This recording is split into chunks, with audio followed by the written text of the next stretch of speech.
tidak masuk ke dalam nilai buku, gitu ya. Kemudian kita masuk di sini ada nilai pasar. Jadi nilai pasar ini adalah harga pasar di mana sekuritas tersebut diperdagangkan pada pasar bebas.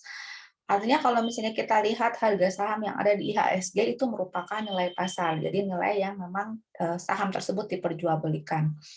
Nah, ini yang akan kita cari, ini adalah nilai intrinsik. Jadi ini adalah harga sekuritas tersebut yang seharusnya dihargai berdasarkan apa? Fakta-fakta penunjang, penilaian, ya. Apa yang dinilai gitu ya. Ada aset, ada pendapatan, kemudian ada prospek di masa yang akan datang, serta misalnya kalau misalnya ada hutang juga nanti dihitung. Jadi ini akan kita hitung ya nilai intrinsik dari suatu saham atau dari suatu sekuritas. Nah, kenapa kita harus menghitung nilai intrinsik? Seperti yang sudah saya sampaikan sebelumnya, nilai pasar itu kan tergantung kepada supply and demand. Jadi bisa saja misalnya sebenarnya nilai suatu saham tersebut misalnya bagus, tetapi karena pasar meresponnya kurang baik ya, sehingga mengakibatkan harganya turun. Padahal kalau dilihat dari asetnya, kalau dilihat dari prospek di masa yang akan datang, prospek di masa depannya gitu ya, bagus. Tetapi karena memang cenderung tidak diminati oleh pasar, sehingga harganya turun, gitu ya. Nah, biasanya dalam kondisi pasar efisien, ya, harga yang berlaku bagi sekuritas harusnya berfluktuasi tidak terlampau jauh dari nilai intrinsiknya. Jadi kondisi pasar efisien ini adalah kondisi di mana ketika seluruh investor itu sudah tahu gitu ya, sudah mengerti atau memiliki informasi yang sama. Sehingga mereka biasanya akan bertindak atau bertingkah laku ya, akan menyesuaikan dengan nilai intrinsiknya. Jadi nggak berdasarkan misalnya informasi yang tiba-tiba datang atau misalnya informasi yang sifatnya nggak jelas, langsung buru-buru beli gitu ya. Nah, tetapi kalau misalnya di kondisi pasar efisien, ini semuanya itu memiliki informasi yang sama, sehingga biasanya bertindak atau bertingkah laku sesuai dengan penilaian secara fundamental. Sehingga apabila pasar berada dalam kondisi pasar efisien, harga intrinsiknya itu, atau sorry, harga pasarnya itu tidak terlampau jauh dari harga intrinsiknya. Jadi biasanya akan mengikuti harga intrinsiknya. Nah, kemudian kita lihat ya, ini ada beberapa dasar pengambilan keputusan investasi. Nah, mungkin sekarang yang Anda sekarang misalnya lihat ya, saya mau beli saham tapi masih bingung apa yang harus saya lakukan. Sebenarnya kita bisa melakukan kalau misalnya kita hitung terlebih dahulu. Kita bandingkan antara nilai pasar dengan intrinsiknya. Jadi istilahnya kalau dulu dinyatakan bahwa saham itu adalah judi, itu kenapa? Karena semata-mata hanya beli berdasarkan gosip semata ya. Tetapi kalau misalnya sekarang Anda beli saham, tetapi Anda hitung terlebih dahulu nilai intrinsiknya, gitu ya. Itu kan di dalamnya berarti ada analisis ya sebelum Anda membeli, gitu. Sama ketika misalnya Anda ingin berinvestasi sesuatu, Anda buat dulu kelayakan studinya, gitu kan. Misalnya Anda ingin bisnis sesuatu, Anda buat feasibility study-nya, itu kan juga sama ya. Jadi di sini ketika kita menghitung nilai intrinsiknya, ketika kita melakukan analisisnya, kemudian kita bandingkan dengan nilai pasar, inilah yang menjadi dasar bagi kita untuk pengambilan keputusan investasi. Nah, seperti apa nih gitu ya. Jadi kalau misalnya kita beli, kita lihat ya, kita hitung nilai intrinsik suatu saham, kemudian kita bandingkan nilai pasarnya. Apabila nilai pasarnya lebih kecil daripada nilai intrinsiknya, berarti di sini saham under value. Artinya apa? Ini sebaiknya kita melakukan posisi buy atau membeli saham tersebut. Kenapa? Kalau nilai pasar lebih kecil daripada nilai intrinsiknya, berarti saham tersebut sedang dijual di harga diskon. Nah, misalnya gitu ya, Anda hitung-hitung nih nilai BJB ini misalnya nilai intrinsiknya Rp1.000, tetapi sekarang lagi dijual di harga 800 karena IHSG-nya lagi turun atau sedang PPKM nih gitu ya. Jadi IHSG turun lagi. Nah, padahal ketika Anda hitung saham tersebut memiliki nilai intrinsik Rp1.000, ya udah beli aja gitu kan ya. Beli aja kenapa? Karena ada kecenderungan akan mengalami kenaikan gitu ya. Misalnya dari lihat selama beberapa tahun terakhir ini jarang kok menyentuh harga 800. Jadi pada saat 800 Anda beli, itulah saat Anda membeli pada saat diskon. Nah, kebalikannya apabila nilai pasarnya lebih besar daripada nilai intrinsiknya, ini berarti saham over value. Ya, yang kita lakukan adalah sell. Nah, jadi kalau misalnya nilai pasarnya lebih tinggi daripada nilai intrinsiknya, berarti kita belinya kemahalan. Ya, kalau misalnya kita lihat nilai BJB-nya 1.000, nih nilai intrinsiknya, tetapi sekarang lagi harga 1.600 nih, karena lagi naik gitu ya, orang heboh pada beli. Anda misalnya lihat, oh harganya lagi 1.600, saya beli deh, ikutan heboh gitu ya. Padahal kalau dilihat nilainya itu nilai intrinsiknya 1.000, jadi Anda sebenarnya beli kemahalan. Itu harga 1.600 itu pasti bentar lagi ya, sampai kepada peak-nya ini langsung turun biasanya. Jadi biasanya orang beli sampai pada suatu saat ya udah jenuh nih gitu ya, nggak ada yang beli lagi, akhirnya orang sudah mulai jual, nanti itu harganya langsung turun.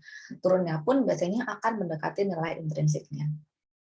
Nah, kemudian bagaimana jika nilai pasar sama dengan nilai intrinsik gitu ya? Inilah kondisi di mana kita melakukan hold terlebih dahulu. Jadi kita tidak melakukan apa-apa, jangan beli, jangan jual. Jadi kita lihat kondisi pasar. Ini maksudnya sell di sini atau jual kalau kita punya sahamnya ya. Kalau kita nggak punya sahamnya berarti jangan dibeli. Seperti itu. Nah, ini juga sudah saya pahami pasti Anda sudah bisa ya, Anda sudah mengerti bahwa return saham biasa itu ada 2 keuntungannya. Nah, ini sudah saya ulang berulang-ulang gitu ya. Saya review terus di sini. Keuntungannya pasti berdasarkan dari dividen dan capital gain. Jadi kalau dividen itu didasarkan dari pembagian keuntungan yang diberikan perusahaan penerbit saham atas keuntungan yang diperoleh di perusahaan. Jadi kalau misalnya Anda orang akuntansi ya sudah terbiasa dengan laporan rugi laba gitu ya, dividen itu dibagikan dari hasil laba bersihnya.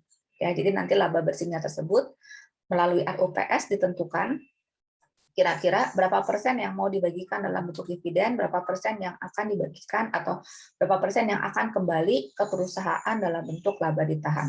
Ya, tentunya Anda sudah lebih mengerti ya. Kemudian di sini untuk capital gain seperti yang sudah saya sampaikan, ya ini adalah selisih antara harga jual dengan harga beli. Oke. Ini juga ya, berarti di sini kita juga bisa lihat ya bahwa di sini ya ini juga sudah Anda pelajari sebenarnya. Apabila Anda menyimpan saham selamanya, berarti Anda ini adalah investor yang mengharapkan dividen saham. Jadi kalau misalnya Anda beli saham, kemudian Anda simpan, berarti di sini yang Anda harapkan itu hanya dividennya saja. Ya, karena kalau misalnya Anda mengharapkan capital gain, pasti Anda akan melakukan jual beli ya. Nah, kemudian jika suatu saat ya Anda menjual saham tersebut, maka keuntungan yang akan diperoleh ini seperti yang telah Anda ketahui ya. Ini akan sama dengan dividen yield ditambah dengan capital gain yield ya. Seperti yang telah Anda ketahui, dividen yield itu adalah dividen yang akan diterima oleh Anda dibagi dengan harga beli. Sedangkan capital gain yield di sini adalah perubahan antara harga jual dengan harga beli. Nah, ini juga sudah familiar ya. Nah, hanya saja di sini tolong diperhatikan gitu ya. Kalau kemarin ya informasi mengenai dividen itu hanya satu gitu ya. Nah, sekarang kita mulai mendalami lebih jauh apa itu sih sebenarnya dividen yield ya. Kalau kita lihat dari contoh soalnya, jadi dividen yang terakhir dibayarkan, ini ada kata-kata terakhir. Kalau ada kata-kata dividen yang terakhir dibayarkan berarti ini adalah dividen yang dibagikan di masa sekarang atau D0. Ini diketahui sebesar Rp45. Nah, kemudian harga saham perusahaan saat ini terus bertumbuh gitu ya di harga 4.725 gitu ya. Nah, kemudian di sini dividen diharapkan bertumbuh secara konstan sebesar 5% per tahun. Kemudian apabila pemegang saham menginginkan rate of return-nya sebesar 15%, maka atau tingkat return yang diharapkannya adalah 15%, hitung dividen yield dan capital gain yield-nya selama setahun mendatang. Nah, ini diketahui D0-nya adalah Rp45, P0-nya adalah Rp4.725. Nah, kemudian kita ada istilah di sini. Ada pertumbuhan secara konstan, berarti dividen tersebut mengalami pertumbuhan secara konstan. Artinya setiap tahunnya itu mengalami kenaikan sebesar 5%. Jadi kalau sekarang Rp45, tahun depan naik 5%, tahun depannya lagi naik 5%. Nah, yang ditanya di sini, berapakah dividen yield dan capital gain yield-nya? Nah, tinggal kita masukkan. Tadi rumusnya sudah kita ketahui bahwa dividen yield ini adalah D1 dibagi dengan P0. Ya, D1 itu apa? Dividen di masa yang akan datang.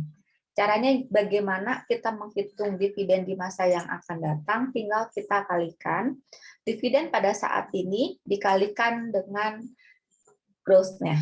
Jadi kira-kira tahun depan ini dapatnya berapa ya? Nah, kita hitung Rp45, kemudian tumbuhnya secara konstan sebesar 5%. Nah, dibagi dengan P0-nya. P0-nya itu adalah harga sahamnya. Kita masukkan, berarti Rp45 dikalikan 1 plus 5% dibagi dengan 4.725. Atau kita dapatkan di sini, ya, ini 45 dikalikan 1 ditambah 5%, ini sebesar 47,25. Ini harganya adalah 4.725, sehingga kita dapatkan di sini dividen yield-nya adalah 1%. Ya. Nah, berarti kita dapatkan di sini bahwa dividen yield untuk saham PT Nakashima ini sebesar 1%. Ditanyakan berapa capital gain yield-nya. Nah, di sini kan juga sudah diketahui ya bahwa tingkat return yang diinginkan itu sebesar 15%, tinggal kita masukkan. KS sama dengan dividen yield ditambah capital gain yield-nya. KS-nya diketahui, dividen yield-nya diketahui, berarti tinggal kita kurangi saja. Capital gain yield-nya akan sama dengan KS dikurangi dengan dividen yield. KS-nya 15%, dividen yield-nya 1%. Sehingga kita dapatkan bahwa capital gain yield-nya sebesar 14%. Ya. Jadi ini salah satunya kalau misalnya kita menghitung dividen yield dan capital gain yield. Ya. Oke, kita lanjutkan di sini. Ya. Nah, sekarang kita sudah mulai masuk ya. Gimana sih cara kita menilai saham? Bagaimana cara kita menilai intrinsik saham? Nah, sebenarnya cara kita menilai intrinsik saham itu adalah dengan cara mempresent value-kan nilai saham yang akan diterima. Jadi ketika misalnya Anda beli saham, misalnya saham, tadi contohnya saham BJBR, nah selama Anda pegang saham BJBR itu kira-kira dividen yang Anda terima itu nantinya, jadi ini Anda harus mengforecastingkan. Jadi Anda harus meramalkan nih gitu ya. Misalnya dilihat dari data historis dividen yang diberikan itu berapa besarnya ya. Kemudian Anda lihat bagaimana perilakunya gitu ya, perilaku pembagian dividennya. Kemudian setelah itu Anda ramalkan ya di masa yang akan datang. Nah, seperti itu.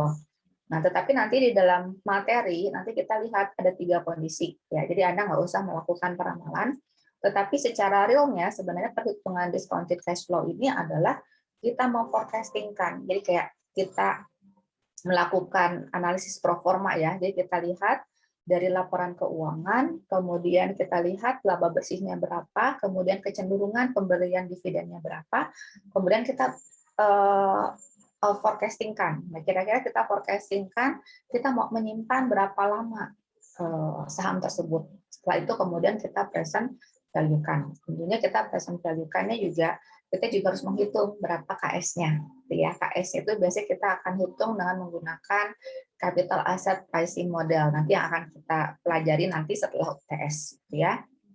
Nah, jadi sebenarnya cara menghitungnya adalah dengan cara mempresent value-kan dividen yang akan kita terima, gitu ya. Tetapi nggak usah pusing-pusing dulu. Di sini ada 3 mekanisme, gitu ya. Ada 3 mekanisme. Kita lihat apabila ternyata dividennya nggak bertumbuh. Artinya dividen tidak bertumbuh itu artinya dari tahun ke tahun setiap periodenya dividennya akan tetap. Jadi kalau misalnya memberikan tadi PT Nakashima memberikan dividen sebesar Rp45, tahun depannya juga Rp45. Itulah yang disebut sebagai dividen tanpa pertumbuhan. Ya. Ada lagi yang dinyatakan sebagai model diskonto dividen pertumbuhan konstan.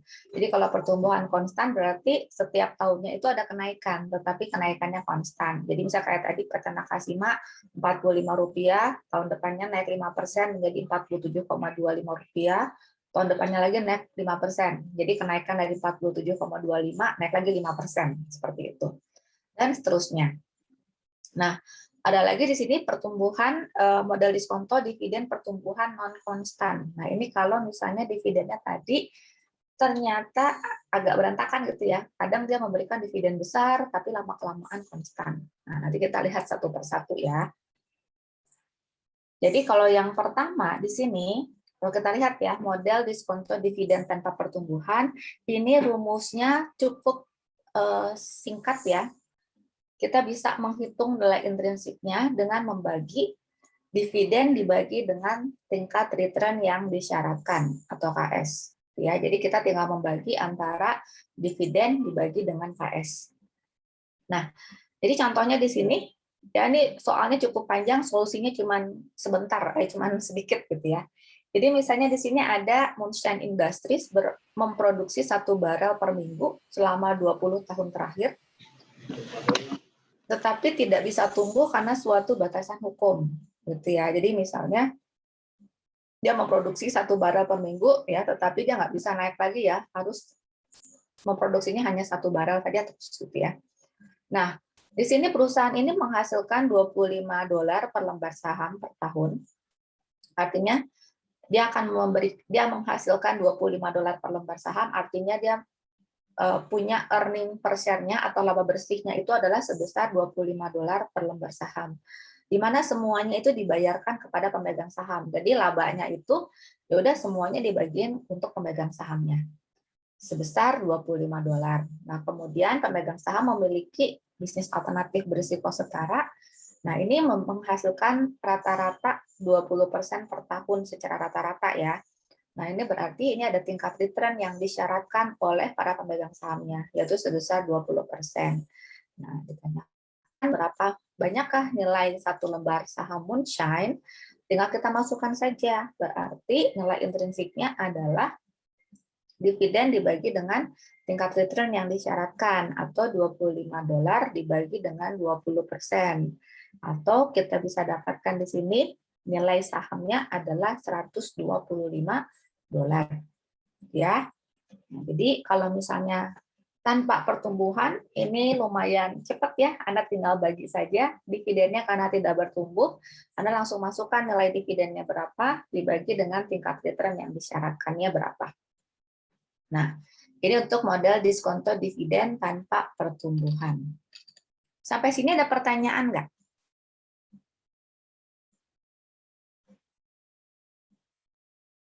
Aman?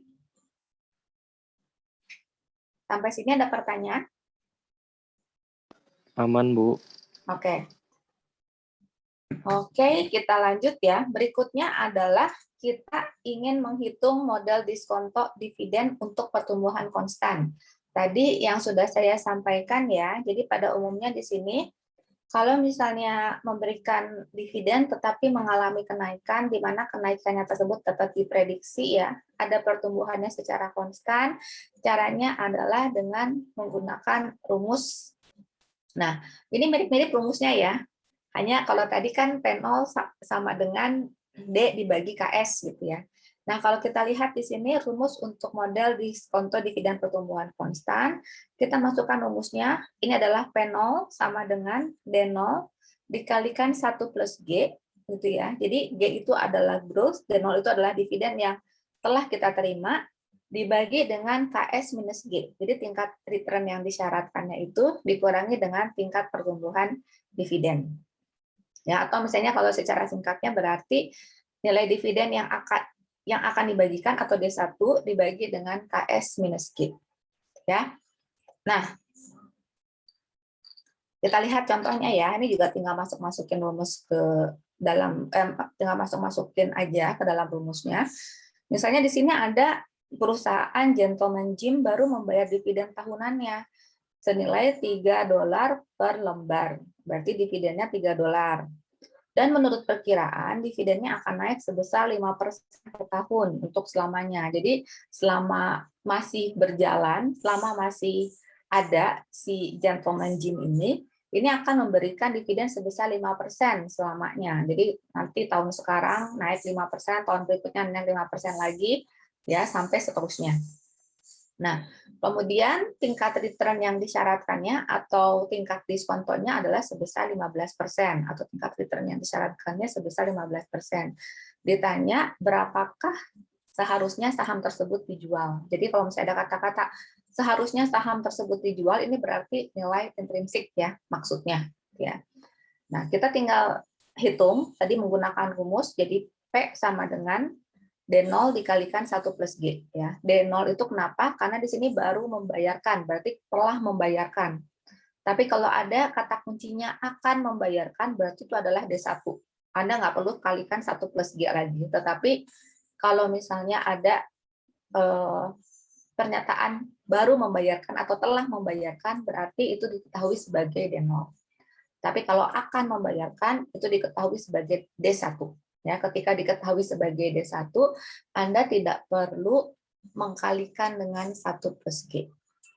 Nah, kita masukkan ya. Jadi P sama dengan D0 dikalikan 1 plus G ya dibagi KS minus G. Ya. D-nya berapa? Tadi sudah diketahui $3 ya. Dikalikan 1 plus 5%. Ya, G-nya 5% dibagi dengan KS minus G.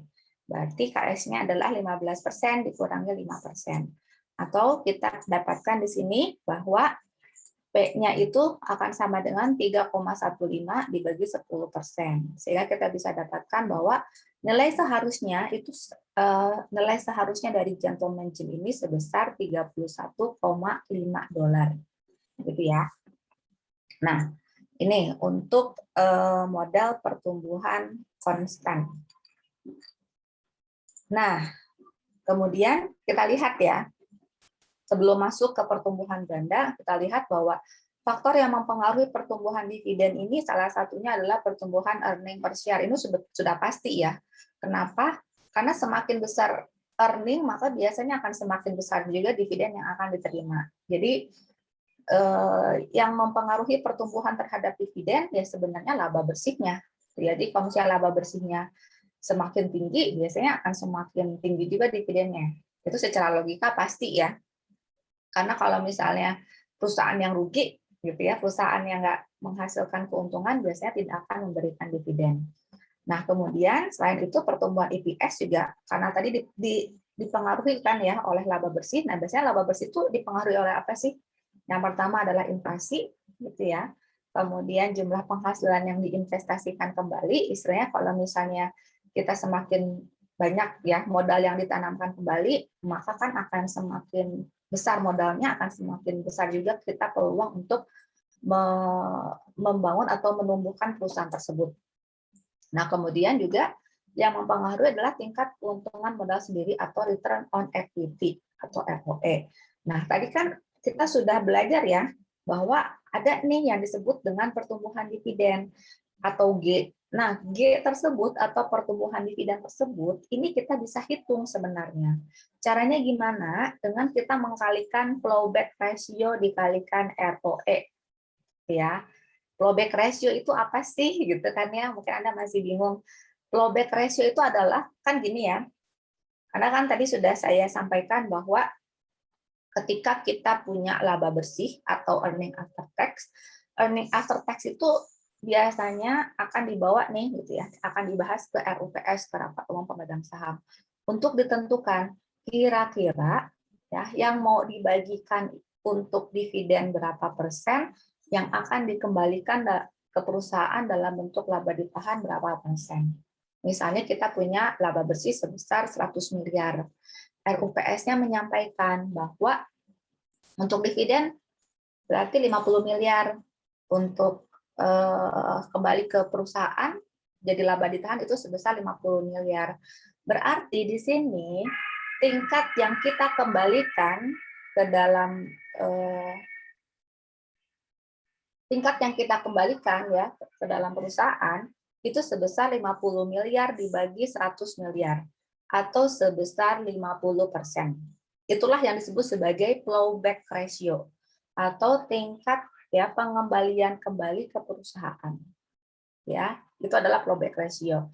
Sehingga biasanya plowback ratio itu akan selalu bertentangan ya dengan dividen payout ratio. Nah, tadi kalau misalnya yang tadi dividennya diberikan 50 miliar juga, itu disebut sebagai dividen payout ratio. Jadi persentase besarnya dividen yang dibagikan apabila dibandingkan dengan laba yang dikeluarkan oleh perusahaan. Jadi sudah pasti gitu ya, kalau misalnya dividen payout ratio-nya 40%, udah pasti plowback ratio-nya 60% gitu ya. Sudah pasti kalau plowback ratio-nya 30%, dividen payout ratio-nya 70%. Jadi sudah pasti di sini bahwa plowback ratio ini akan sama dengan 1 dikurangi dividen payout ratio. Ya. ROE sendiri Anda sudah mengetahui ya, ini adalah return on equity, Anda bandingkan antara laba bersih dibagi dengan equity dari perusahaan tersebut. Nah, jadi growth atau pertumbuhan dividen ini kita bisa hitung dengan cara ya kita kalikan antara plowback ratio dikalikan dengan ROE. Saya ulangi lagi, plowback ratio itu apa? Tingkat pengembalian ya yang dikembalikan ke dalam perusahaan dalam bentuk laba ditahan ya. Kemudian berapa persennya itu dibagi dari laba ditahan dibagi dengan laba bersih. Nah, itulah yang disebut sebagai plowback ratio. Nah, kita masuk ya ke contoh soalnya. Nah, misalnya di sini saham Metatrend ini menghasilkan laba sebesar $6 per lembar tahun ini. Tingkat diskonto saham ini adalah 15%. Kemudian tingkat pengembalian laba yang direinvestasikan juga sebesar 15%. Ya. Hitung harga saham perusahaan apabila perusahaan mereinvestasikan laba sebesar 60% pada perusahaan. Oke, jadi di sini ada kata kunci ya, akan menghasilkan laba. Berarti ini sudah diketahui akan menghasilkan laba per lembar, ini adalah earning per share atau laba bersih per jumlah saham yang beredar atau EPS-nya sebesar $6. Ya. Kemudian tingkat diskonto saham atau tingkat return yang disyaratkannya atau KS-nya adalah 15%. Ya. Kemudian ada lagi tingkat pengembalian laba yang direinvestasikan. Ini artinya return on equity.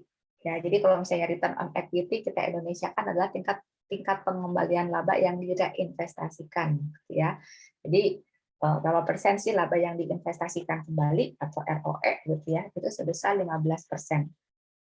Nah, kemudian kita diminta untuk menghitung harga saham, berarti kan P-nya ya, apabila perusahaan mereinvestasikan bagian laba sebesar 60% pada perusahaan. Nah, berarti di sini sudah diketahui juga bahwa plowback ratio-nya atau laba yang diinvestasikan kembali, artinya laba yang dikembalikan lagi ke perusahaan itu sebesar 60%. Nah, gimana caranya? Kita hitung ya. Jadi step yang pertama kita hitung terlebih dahulu dividen payout ratio-nya. Kenapa? Karena untuk menghitung nilai intrinsik saham kita butuh informasi terkait dividen. Di sini nggak ada ya informasi dividennya. Jadi yang kita lakukan pertama kali kita hitung dividen payout ratio-nya ya. Seperti yang sudah saya sampaikan tadi, sudah pasti ya kalau plowback ratio-nya 60%, dividen payout ratio-nya pasti kita kurangi. 1 dikurangi dengan 60% atau 40%. Ya. Jadi kita masukkan DPR sama dengan 1 dikurangi 60% atau 40%. Kemudian untuk yang step kedua, kita hitung dividen per share-nya. Ini untuk mengetahui berapa sih D yang nanti akan kita masukkan. Jadi kalau misalnya ternyata EPS-nya $6, dari $6 ini berapa sih yang kita dapatkan lembar saham, dividen yang kita dapatkan per lembar sahamnya. Tinggal kita kalikan. EPS ini dikalikan dengan dividen payout ratio-nya. Jadi dari $6 laba per lembar, yang kita dapatkan dalam bentuk dividen itu sebesar $2,4, dari mana $6 dikalikan 40%. Ya. Nah, berikutnya apalagi nih yang harus kita cari di dalam sini ya. Oh, G nih kita belum hitung G. Nah, kita masukkan step 3.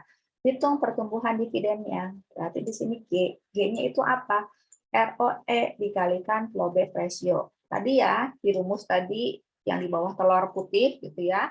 Anda masukkan ROE-nya berapa? 15%. Plowback ratio-nya 60%. Berarti di sini pertumbuhan dividennya sebesar 9%. Nah, udah dapat ya informasi semuanya, kita masukkan ke dalam model pertumbuhan konstan. Ya, jadi biasanya model pertumbuhan konstan inilah yang dijadikan acuan ya. Kalau misalnya nggak diketahui, misalnya berapa dividen tahun depan berikutnya gitu ya. Nah, biasanya kita menggunakan acuannya adalah dividen model pertumbuhan konstan. Nah, kita masukkan DPS-nya atau dividen per lembar sahamnya adalah $2,4, kita masukkan. Pertumbuhannya adalah 9%, berarti kita kalikan 1 ditambah 9%, dibagi dengan KS minus G. KS-nya 15%, G-nya 9%.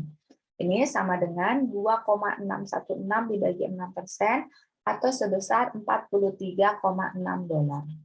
Ya, ini contohnya kalau misalnya yang diketahui adalah EPS, ROE, dan juga flowback ratio. Tetap kita bisa hitung berapa nilai intrinsik sahamnya. Ya. Oke, sampai sini ada pertanyaan? Lanjut ya.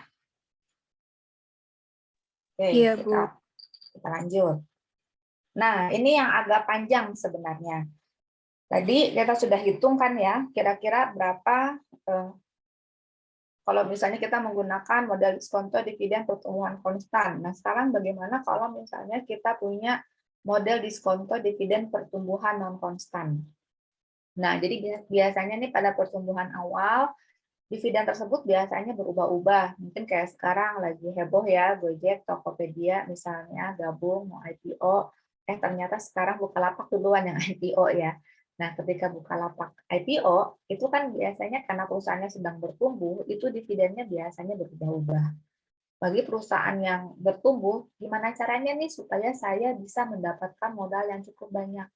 Ya, salah satu daya tawarnya ya dia memberikan dividen yang cukup besar. Sehingga biasanya bagi perusahaan yang sedang tumbuh, dia akan memberikan dividen yang besar nih selama tahun-tahun tertentu. Sampai akhirnya perusahaan tersebut masuk ke dalam cycle atau siklus bisnisnya itu mulai ke masa mature atau masa dewasa. Nah, ketika masa dewasa, dia mulai memberikan dividen dengan pertumbuhan konstan. Kenapa? Ya, beda ya pada saat sedang tumbuh nih, dia masih punya banyak laba yang dia dapatkan sehingga nggak segan-segan karena sedang tumbuh ya, sedang naik gitu ya, perusahaannya labanya besar, dia memberikan dividen yang cukup besar juga gitu ya.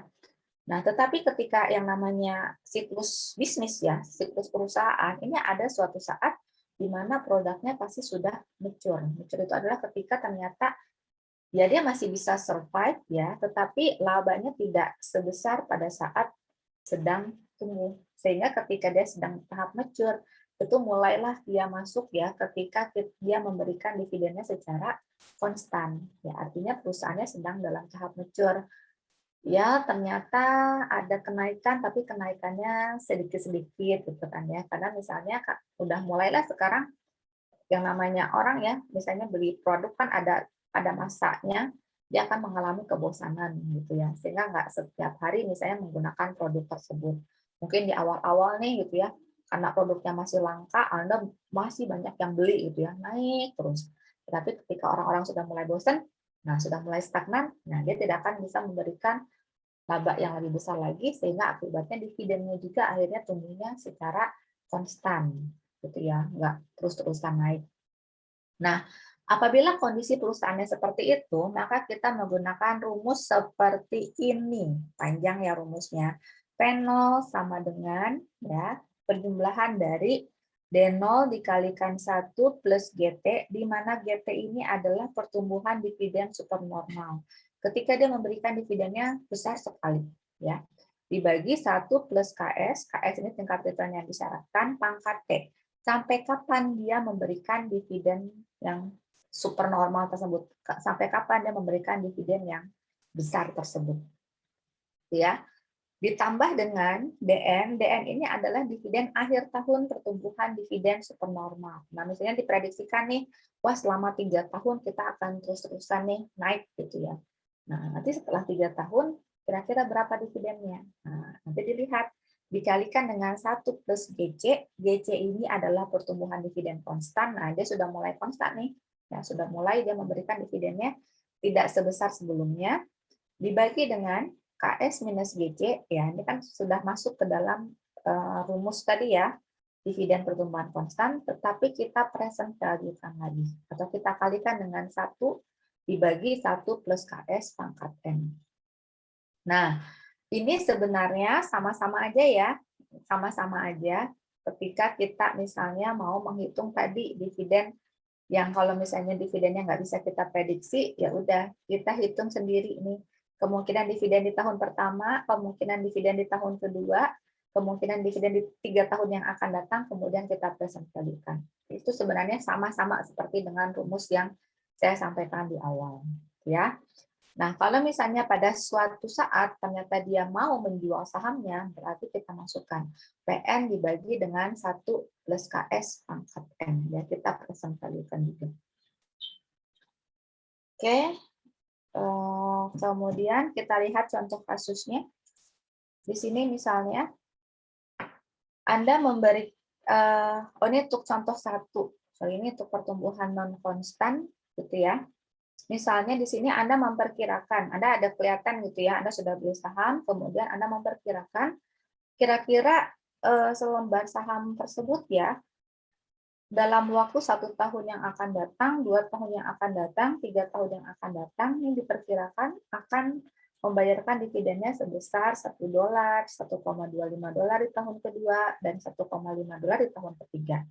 Nah, kemudian Anda juga memprediksikan bahwa ketika nanti di tahun ketiga saya mau jual, saya punya misalnya ancang-ancang ya bahwa saya akan menjual saham tersebut di harga $20. Nah, kalau misalnya tingkat diskon atau tingkat return yang disyaratkan ada 10%, berapa nilai sahamnya? Nah, berarti Anda tinggal mempresent value-kan saja cash flow atau penerimaan yang Anda terima. Jadi dividen di tahun pertama kan Anda dapat $1 ya, kemudian Anda present value-kan, dibagi dengan 1 plus 10% pangkat 1. Ini kan rumus present value ya. Kemudian di tahun kedua Anda mendapatkan dividen sebesar 1,25. Anda present value-kan. Ya, Anda bagi dengan 1 plus 10% pangkat 2. Kemudian di tahun ketiga Anda mendapatkan dividen sebesar 1,5. Kemudian Anda present value-kan. Anda bagi dengan 1 plus 10% pangkat 3. Ditambah dengan $20 ya yang akan Anda terima atau nanti yang akan Anda rencanakan untuk menjual saham tersebut di $20, dibagi dengan 1 plus 10% pangkat 3. Nah, kemudian sudah dapat nih hasil present value-nya dari ketiga tadi ya, dividen selama 3 tahun, plus tadi penjualan di tahun ketiga. Berarti di sini Anda akan mendapatkan ya, ini cash flow yang akan Anda terima. Sehingga kalau Anda jumlahkan, ini kira-kira nilai intrinsik dari saham tersebut sebesar $17,89. Nah, nanti untuk keputusannya kira-kira wah saya seharusnya beli atau enggak. Dilihat saja. Kalau ternyata saham tersebut dijual di harga misalnya $15 karena lebih kecil daripada nilai intrinsiknya, Anda beli. Tetapi kalau misalnya ternyata dijual di harga $20, ya nggak usah Anda beli ya, karena itu terlampau kemahalan. Karena nilai intrinsiknya aja di bawah dari nilai sahamnya. Nah, ini contohnya ya, kalau misalnya kita menggunakan tadi present value dari cash flow yang kita terima. Oke, kita lanjut. Ya. Nah, ini contoh untuk pertumbuhan non konstan, ya. Misalnya di sini Anda dividen saham PT Artik diharapkan bertumbuh 30% pada 3 tahun pertama. Nah, ini kita menggunakan rumus yang tadi sebelah kiri ya. Nah, tadi contoh yang pertama kita menggunakan rumus yang di sebelah kanan yang kita mempresent value-kan. Nah, sekarang kita menggunakan rumus yang ini untuk perhitungannya. Tadi untuk yang contoh pertama kita menggunakan yang ini. Nah, kemudian PT Artik ini diharapkan bertumbuh 30% pada 3 tahun pertama. Setelah itu dividen akan bertumbuh 10% setiap tahun selamanya. Ya.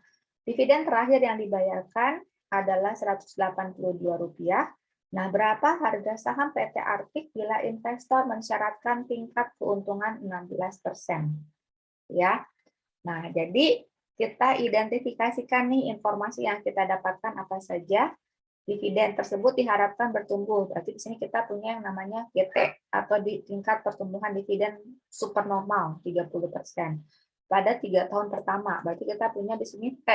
Jadi T itu adalah kondisi atau tahun di mana perusahaan tersebut memberikan dividen supernormal. T-nya sama dengan 3. Kemudian diketahui dividen akan tumbuh sebesar 10% setiap tahun selamanya. Berarti kita punya GC atau dividen konstannya. Ada kata-kata 10% bertumbuh setiap tahun selamanya. Ini kita langsung identifikasikan sebagai GC, ya, growth constant. Nah, dividen yang terakhir dibayarkan atau D0-nya sebesar Rp182. Kemudian berapa harga saham PT Artik bila investor mensyaratkan tingkat keuntungan sebesar 16%. Ya. Jadi berapa harga saham PT Artik kalau misalnya KS-nya sama dengan 16%. Nah, kita masuk ya. Di sini tadi sudah saya sampaikan diketahui D0-nya 182, GT-nya 30%, T-nya 3 tahun, GC-nya 10%, KS-nya 6. Nah, adanya GT dan GC ini menandakan pertumbuhan tidak normal atau pertumbuhan ganda. Ya. Nah, kita masukkan di sini ya. Pakai rumus ini. Nah, kemudian kita lihat ya. Ini kan rumusnya akan saya uraikan. Jadi rumus ini kan tadi kan ada sigmanya ya, penjumlahannya. Kemudian saya akan uraikan bahwa sebenarnya kalau saya uraikan mirip-mirip juga. Kira-kira di sini D0 ya dikalikan 1 plus GT, ya udah saya lihat GT-nya itu kan selama 3 tahun, berarti saya uraikan menjadi D1 dibagi dengan 1 plus KS pangkat 1. Saya masih bicara mengenai ini ya. Kemudian ditambah dengan D2 dibagi dengan 1 plus KS pangkat 2, ditambah dengan D3 dibagi 1 ditambah dengan D3 dibagi 1 plus KS pangkat 3. Ini yang saya masukkan terlebih dahulu. Jadi ini ada rumus D0 dikalikan 1 plus GT dibagi 1 plus KS pangkat T. Ini saya uraikan menjadi seperti ini. Nah, ini adalah kondisi di mana perusahaan mendapatkan dividen perusahaan membagikan dividen supernormal. Ya, jadi kondisi yang ini saya terjemahkan menjadi seperti ini. Kemudian ditambah lagi dengan pada saat perusahaan memberikan dividen dengan pertumbuhan konstan. Saya masukkan di sini DN berarti D3 dikalikan dengan 1 plus GC dibagi dengan KS minus GC ya dikalikan dengan 1 dibagi dengan 1 plus KS pangkat 3. Ini adalah kondisi ini. Saya terjemahkan seperti ini. Nah, sekarang kita tinggal hitung berapa D1, D2, dan D3. Caranya gimana? Kita hitung. D1 ini akan sama dengan D0 dikalikan 1 plus GT. Ya, karena kan kondisinya masih tumbuhnya supernormal ya. Kita masukkan 182 dikalikan 1 plus 30%. Kita dapatkan sebesar Rp237. Nah, kemudian kita lanjut. D2. D2 berarti D1 yang kita kalikannya ya. Karena kan pertumbuhannya terus-terusan kan. Nah, D1 dikalikan 1 plus GT, berarti kita masukkan 237 dikalikan 1 plus 30%, atau sebesar Rp308. Kemudian kita dapatkan D3. D3 ini apa? D2 dikalikan 1 plus GT, atau 308 dikalikan 1 plus 30%. Kita dapatkan D3-nya 400. Sudah dapat D1, D2, dan D3. Ini saya nilainya saya bulatkan ya supaya nanti nggak banyak koma gitu kan ya, supaya nggak pusing, jadi saya bulatkan untuk nilainya. Nah, kemudian kita masukkan ke sini ya, ke rumus yang tadi sudah saya uraikan. Berarti kita masukkan D1 adalah 237 dibagi dengan KS-nya adalah 1 tambah 16% pangkat 1, atau 237 ini kita present value-kan ya di tahun pertama. Kemudian di tahun kedua kita dapat dividen sebesar 308, itu juga sama kita present value-kan atau dibagi dengan 1 plus 16% pangkat 2. Di tahun ketiga kita dapatkan D3-nya adalah 400, kemudian kita present value-kan atau kita bagi dengan 1 plus 16% pangkat 3. Berikutnya kita masukkan ya, kita masuk ke dalam berapa sih pertumbuhan untuk kondisi konstannya. Berarti di sini kita masukkan D3-nya adalah 400 dikalikan dengan 1 plus GC, GC-nya adalah 10%, dibagi dengan KS-nya 16% dikurangi dengan GC 10%. Kemudian kita present value-kan. Atau kita kalikan dengan 1 dibagi dengan 1 plus 16% pangkat 3. Sehingga didapatkan nih, ya hasil present value-nya kita dapatkan, kemudian kita tambahkan. Dan kita dapatkan bahwa nilai intrinsiknya sebesar Rp5.385. Gitu ya. Jadi lumayan effortnya ya, bagaimana cara kita menghitung ketika melakukan perhitungan nilai intrinsik untuk pertumbuhan non-konstan. Oke, sampai sini ada pertanyaan? Bu izin bertanya tadi di slide 15. Oke. Ini ya. Ya, silahkan. Itu bagaimana Bu jika si $20 itu tidak diketahui? Kalau $20 tidak diketahui. Nah, Jadi itu kan itu langsung ngitung nilai instruksi ya. enggak, biasanya kalau misalnya $20 tidak diketahui, itu kan berarti rencananya kita tidak akan menjual saham tersebut, gitu ya.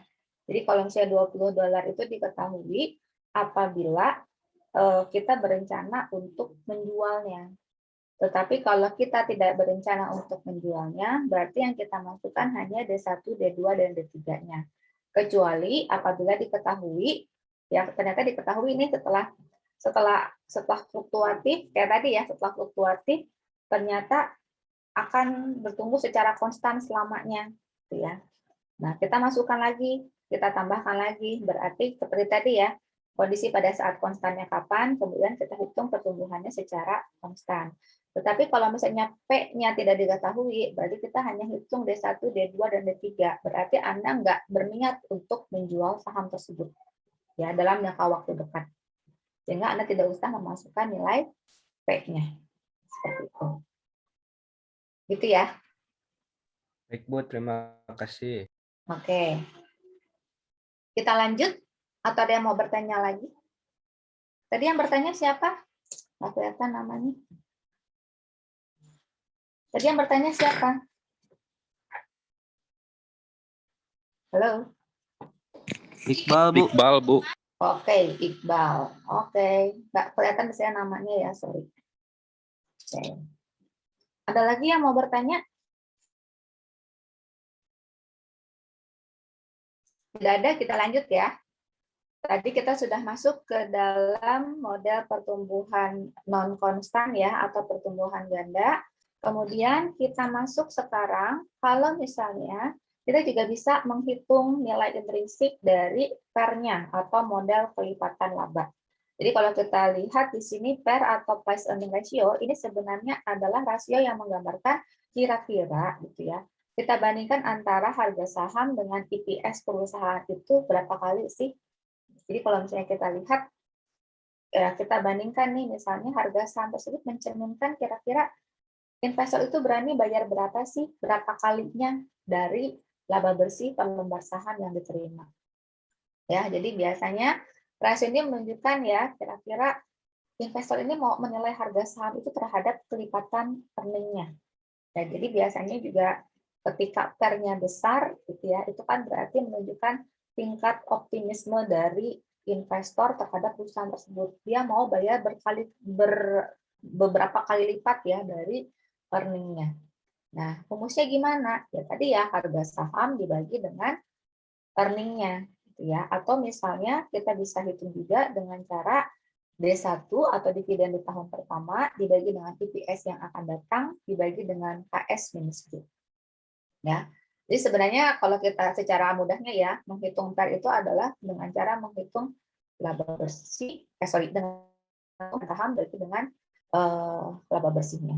Ya, tetapi kalau misalnya kita mau menghitung PER sesungguhnya, tadi kan kita sudah punya ya rumus P0 itu kan akan sama dengan D dikalikan 1 plus G dibagi KS minus G. Sehingga kalau kita masukkan P0-nya tersebut itu sama dengan D dibagi dengan KS minus G, berarti nanti rumusnya seperti ini. D1 ya dibagi dengan KS minus G gitu ya, dikalikan dengan 1 per P1. Ya, jadi kalau kita masukkan P0-nya ini sebagai D1 dibagi KS minus G, rumusnya akan seperti ini. Seperti itu ya. Nah, contohnya, ya untuk model kelipatan laba, jadi kalau misalnya yang diketahuinya pair juga gitu ya, Anda juga bisa menghitung nilai intrinsiknya. Misalnya di sini ada PT Radar, tahun ini memiliki kebijakan dividen payout ratio. Berarti sudah diketahui ya, DPR-nya atau dividen payout ratio-nya adalah 20%. Jadi dividennya sebesar 20% dari EPS-nya. Nah, analis memperkirakan dari setiap rupiah, laba yang ditahan dapat diinvestasikan kembali dengan tingkat keuntungan 15%. Udah ketahuan ya, laba ditahan untuk diinvestasikan kembali, oh udah pasti ROE ya, itu sebesar 15%. Nah, perusahaan baru saja membagikan dividennya sebesar Rp1.000. Diketahui juga D0-nya itu sebesar Rp1.000. Nah, kemudian diperkirakan tingkat keuntungan yang layak untuk investasi PT Radar ini sebesar 20%. Nah, KS-nya sebesar 20%. Ini yang diketahui tadi ya. Ditanyakan berapa harga saham PT Radar. Kemudian kalau ternyata pada saat ini PER-nya 8 kali, berapa PER seharusnya PT Radar tersebut. Ya. Nah, kita bisa hitung di sini ya. Tadi ini sudah diketahui. Oke, ini saya ulang ternyata ya. Nah, diketahui di sini, yang pertama ditanyakan berapa nilai intrinsiknya. Langsung aja pakai rumus tadi ya, P0 sama dengan D1 dibagi KS minus G. Atau D0 dikalikan 1 plus G dibagi dengan KS minus G. Kita masukkan, tadi D0 sudah diketahui ya. D0 sudah diketahui, yang belum kita ketahui apa? G. G itu apa rumusnya? ROE dikalikan flowback ratio. Cara menghitung flowback ratio gimana? 1 dikurangi DPR. Mudah ya? Tadi sudah dapat kan ya? Berarti G ini akan sama dengan flowback ratio dikalikan ROE. Berarti flowback ratio itu adalah 1 dikurangi DPR dikalikan ROE. Ya, 1 dikurangi dengan dividen payout ratio-nya adalah 20% dikalikan 15%. Atau sebesar 80% dikalikan 15%. Jadi kita dapatkan growth-nya sebesar 12%. Nah, kemudian tinggal kita hitung nilai intrinsiknya. Nilai intrinsik sama dengan P0 sama dengan D1 dibagi KS minus G. Karena yang diketahuinya adalah D0, kita kalikan ya. D0 dikalikan 1 plus G dibagi KS minus G. Ya, kita masukkan berarti D0-nya 1000 dikalikan dengan 1 plus G. G-nya sudah kita cari tadi ya, 12%. Dibagi dengan KS. KS-nya tadi diketahui 20%. 20% ya. Ya, dikurangi dengan 12%. Atau kita dapatkan di sini 1120 dibagi 8. Atau kita dapatkan bahwa nilai intrinsiknya adalah 14.000. Nah, pertanyaan yang kedua, berapa PER seharusnya apabila gitu ya, PER pasarnya adalah 8. Itu kan ya. Nah, kita lihat, kita hitung terlebih dahulu kira-kira EPS-nya berapa. Ya. Nah, kemudian kita lihat DPR sama dengan DPS dibagi EPS kan, dividen per share dibagi dengan earning per share. Dividen per lembar saham dibagi dengan laba per lembar saham. Berarti kita dapatkan di sini EPS-nya sama dengan DPS dibagi dengan DPR kan. Jadi kan nggak diketahui ya EPS-nya berapa. Nah, dividen per share-nya tadi kita sudah hitung bahwa dividen D1-nya ya, D1-nya itu sebesar 1120. Ingat jangan D0 ya yang Anda masukkan ya, tetapi D1. Nah, kita masukkan 1120. Nah, dibagi dengan DPR-nya adalah 20%. Sehingga kita dapatkan di sini S1 atau EPS-nya sebesar 1120 dibagi 20%, itu sebesar 5.600. Ya. Nah, untuk hitung PER bagaimana? Kita tinggal bagi aja. Pakai rumus tadi ya. P0 dibagi dengan S1. Berarti kita masukkan P0-nya berapa? 14.000. Gitu ya. EPS-nya berapa? Ini adalah 5.600. Sehingga di sini adalah PER-nya sebesar 2,5 kali. Gitu ya. Oh, ini salah ya. Ini kebalik. PER-nya sama dengan 2,5 kali. Ini artinya apa? Per pasar. Ini mohon maaf ya, ini mohon untuk dikoreksi. Jadi kalau kita lihat per pasarnya 8 kali, per intrinsiknya 2,5 kali. Ini artinya saham over value sehingga tidak layak untuk dibeli. Ya, ini mohon maaf, ini yang terakhir ini terbalik ya. Jadi sebaiknya ini mohon tidak diperhatikan. Ini kebalik. Per pasarnya kan 8 ya. Di sini lebih besar daripada per intrinsik sehingga saham over value sehingga tidak layak untuk dibeli. Ya, atau di sini istilahnya over value atau sell. Kalau kita punya kita sell, kalau kita nggak punya jangan dibeli. Gitu ya. Jadi mohon diperbaiki yang bagian B-nya ya. Ini notes-nya. Ini saya nggak bisa karena bentuknya dalam bentuk apa? Ini dalam bentuk gambar, jadi saya nggak bisa ganti. Oke, jadi mohon diperbaiki ini ya. Yang terakhir di sini, per pasar lebih besar daripada per intrinsik sehingga saham over value, sehingga tidak layak untuk dibeli atau sell atau tidak usah dibeli. Ya. Oke, sampai sini ada pertanyaan? Ibu, saya mau nanya. Boleh. Silakan. Ini siapa? Anju. Ya, silakan Anju. Berarti Bu, yang untuk layak dibeli itu lebih besar per intrinsiknya ya dibanding per pasarnya. Ya, jadi kalau tidak layak apa layaknya itu kembali lagi ke sini. Sini ya. Tadi yang slide nomor 3. Jadi kalau misalnya nilai pasar berarti nilai pasar lebih besar daripada nilai intrinsik, berarti saham over value atau sell. Nah, ini juga berarti kita lihat kalau per pasar lebih besar daripada per nilai yang intrinsik yang kita punya, ini berarti saham juga over value. Gitu ya. Jadi ini baik nilai maupun per, dengan menggunakan per pun kita bisa melakukan pengambilan keputusan investasi. Jadi kan per pasarnya 8 ya. Per intrinsiknya 2,5. Berarti di sini harga pasarnya tuh dijualnya kemahalan. Sehingga kalau gitu sahamnya over value. Dan yang seharusnya 14.000 mungkin ya. Ya, yang seharusnya 14.000 dia dijual misalnya 100.000 gitu kan ya. Sehingga itu kemahalan. Sehingga sebaiknya kita tidak usah membelinya. Kayak gitu. Oke Bu, makasih. Oke, jadi untuk pengambilan keputusan lihat ya. Kalau misalnya Anda masih ragu-ragu, ini silahkan Anda lihat di slide nomor 3. Ya, Anda bandingkan pokoknya pasar kalau lebih besar daripada intrinsik ini adalah over value. Kalau pasar lebih kecil daripada nilai intrinsik ini adalah under value. Bedanya itu aja. Jadi istilahnya kalau pasarnya lebih murah, kita bisa beli di harga diskon, pasti untung gitu kan ya. Tetapi kalau misalnya pasarnya kemahalan, ya kita belinya juga harganya kemahalan, kita pasti rugi. Gitu istilahnya. Oke, ada pertanyaan nggak? Bu, izin bertanya. Boleh Iqbal. Jadi untuk menghitung plowback itu Bu, kalau misalnya DPR-nya belum diketahui, jadi kita nyarinya DPS dibagi EPS aja gitu Bu. Untuk plowback ratio, kan kalau Ya yang tadi itu. plowback ratio itu kan kalau misalnya belum diketahui, kita hitung dividen payout ratio-nya terlebih dahulu.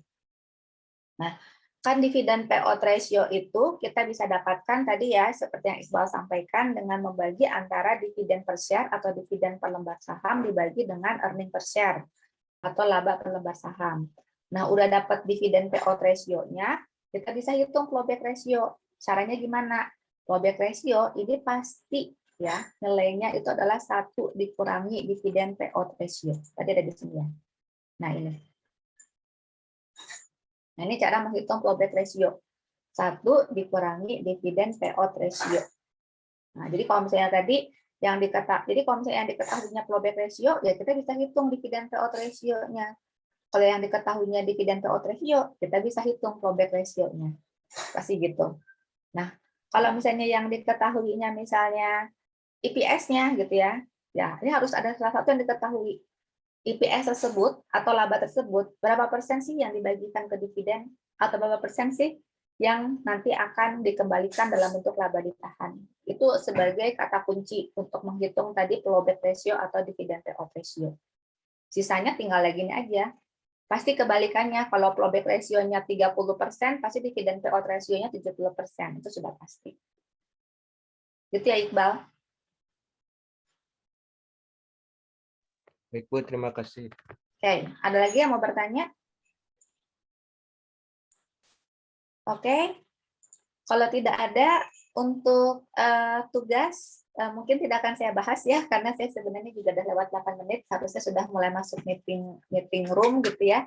Mungkin nanti akan saya sampaikan di pertemuan ke-6 ya. Jadi setelah selesai hari ini, besok nanti akan saya sampaikan untuk materi tugas. Saya ingatkan lagi, apabila ada tugas yang terlambat, ini tidak akan saya tolerir ya, dikarenakan biasanya tugas tersebut akan saya sampaikan